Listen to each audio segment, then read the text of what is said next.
Polemiche e restrizioni anche per il culto. Non ci sta il vescovo di Chioggia, Monsignor Adriano Tessarollo, al fatto che per celebrare i funerali con una presenza massima di 15 persone la responsabilità di misurare la temperatura ricada sui parroci.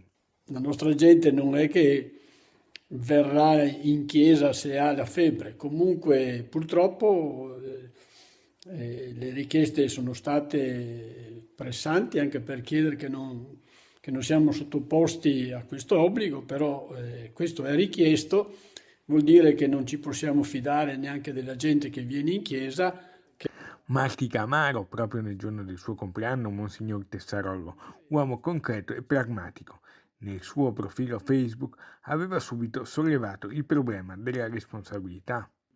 La responsabilità del controllo della temperatura non può ricadere sui parroci. Ci hanno gabbato, aveva aggiunto, invitando i sacerdoti, in assenza di garanzie, a non celebrare le esequie, limitandosi alla benedizione del defunto in cimitero, come per la fase 1. Davanti ai microfoni addolcisce i toni, ma la sostanza non cambia. A me sembra strano che se hanno la febbre vengano in chiesa.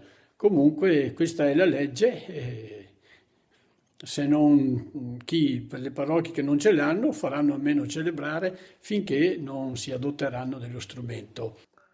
Le norme nazionali hanno sollevato un vespaio e lasciato i parroci con il cerino in mano.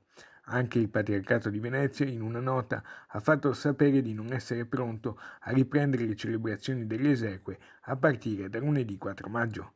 Si sta attendendo infatti l'arrivo dei termoscanner da fornire a tutte le parrocchie.